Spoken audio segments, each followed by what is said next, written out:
Okay then, hear this one. Veteran Asia-Pacific investor Michael Mcgaughy has weighed in on the reform efforts of the Central Bank of Nigeria, CBN.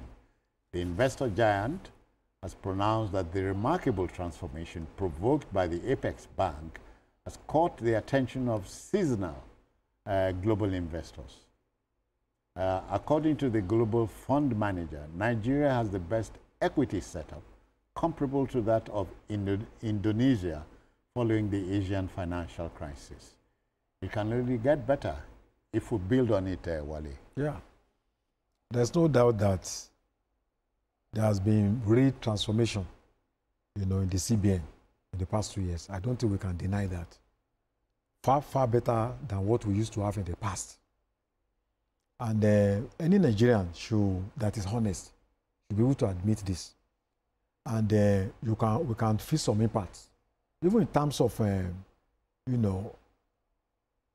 treasury bills that rose in terms of dividends on treasury bills, in terms of sanitization of the CBN itself through the panel instituted by the president, and also in terms of the reputation of the CBN compared with what we used to have in the past.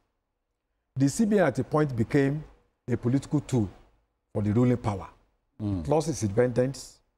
It lost its, ability to coordinate the economy based on public interest. How can I forget the last administration? Yeah. Before now. Look at today. We are still using the old Naira and the new Naira notes, simultaneously. But we are giving deadline under the former CBN. Deadline. And you know the commotion that thing caused in this country. The anchor borrower scheme, how the whole thing was messed up, that rice growers were the one buying presidential ticket for the CBN governor. They were importing vehicles from abroad to campaign for the CBN governor to be the president, and there was shortage of foreign exchange. So, I'm glad that at least people are noticing this, that because if the CBN is not stable, there is no way to not affect this whole broad spectrum of the economy. Yeah. So, even if we are not being praised by an internationally known organization, we can see those who are smart enough or intelligent, he has covered business for several years.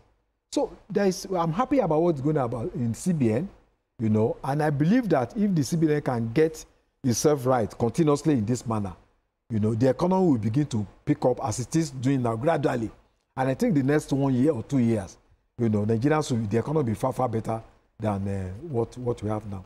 So I align myself with the position of the expert, Asia Pacific, yes. Pacific man. Yeah. Dr. It can only get better. Well, I believe that too. It's just that what people want, and which I've said several times, is magic. And anything that is magical can only last. It's fleeting. It's fleeting. It's just going to go away. What we destroyed in about 30 years, we can't build in 2 years. We can't build in 6 years. We can't build in 10. We must be honest with ourselves. But the figures are coming out fine. Remember, so if I inject this, when Jesus the Christ said, if I damage this building in 1 day, in 3 days, it caused a commotion. Yeah. I agree, but that's at the spiritual realm. Okay. We are now talking about what we damaged ourselves, not God. Because we did it to ourselves with all the permutations we did with our dollar when we had the petrodollar. But what we are looking at in terms of how we are doing, because people will always say that the best way to judge a country's resilience is looking at its foreign reserve. That's what they say, and which I also want to believe. Now, from the records, we are told that the CBN reported that the net foreign exchange reserves reached $23.1 billion in 2024. This was an increase from where it was at $3.99 billion A mere 3 point. In 2023. That's what the book is saying. So it means somehow we are generating more income and we are saving. That's what it means. Not everything is being spent. So there is something that the government is doing. And when a country is looking, or investors, when they are looking at you, they are looking at how solid you are.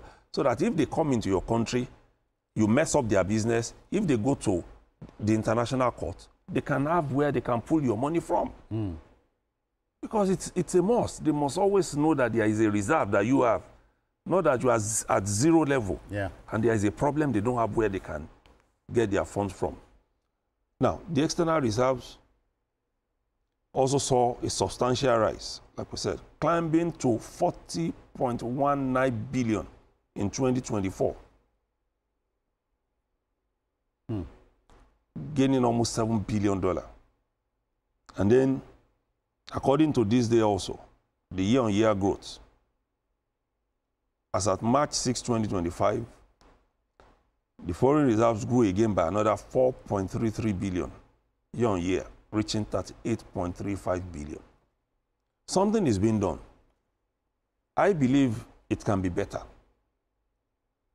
I also believe that the value of the naira to the dollar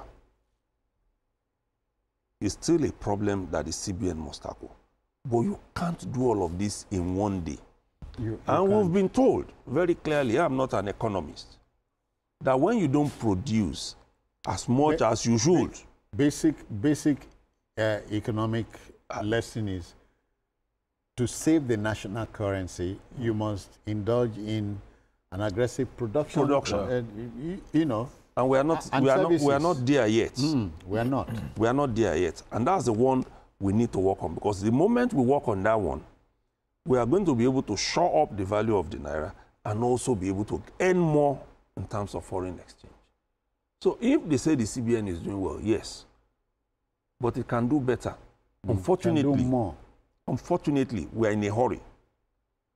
Because some of us... the man at the bus stop... Yes, we are in a hurry. I'm also a man at the bus stop. Okay. I'm in a hurry. That's it. 1,000 naira. Yeah. So, when my dad bought a brand new Pojo in 1986, he told me it was less than 6,000 naira. He brought it from Kaduna to his office in Karishi, in the Federal Capital Territory.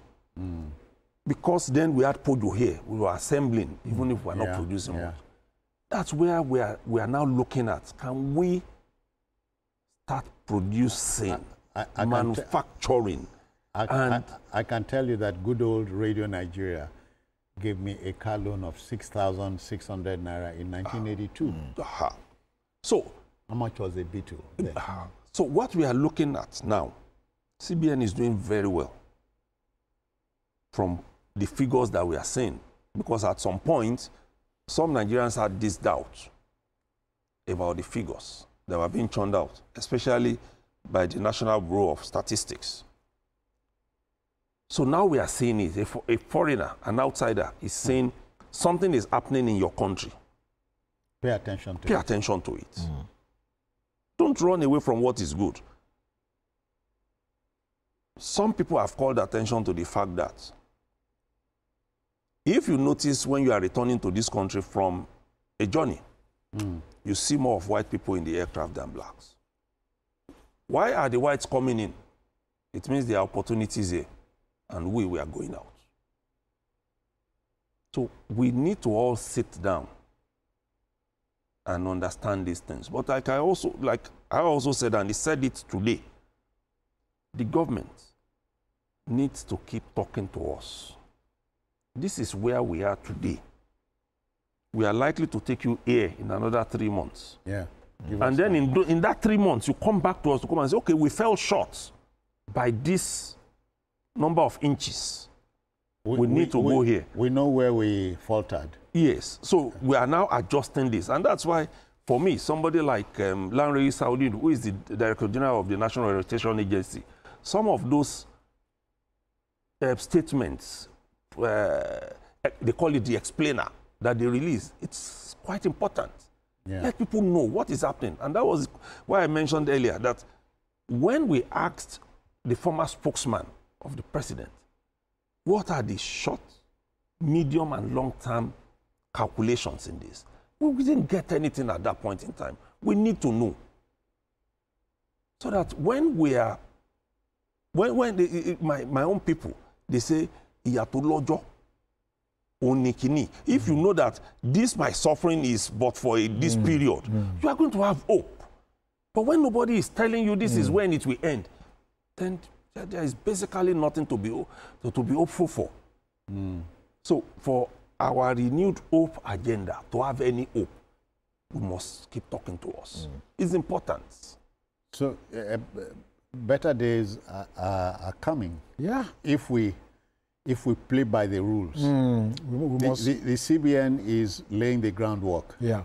We should appreciate what we inherited. You know, Yeah. 2 years ago. I think what was inherited in 2015. What was inherited by President Jonathan. You know, so we have historical problems. And just like he said, it's not a quick fix. But there should be constant communication. And then the lifestyle of our leaders should reflect the reality That's another of the moment.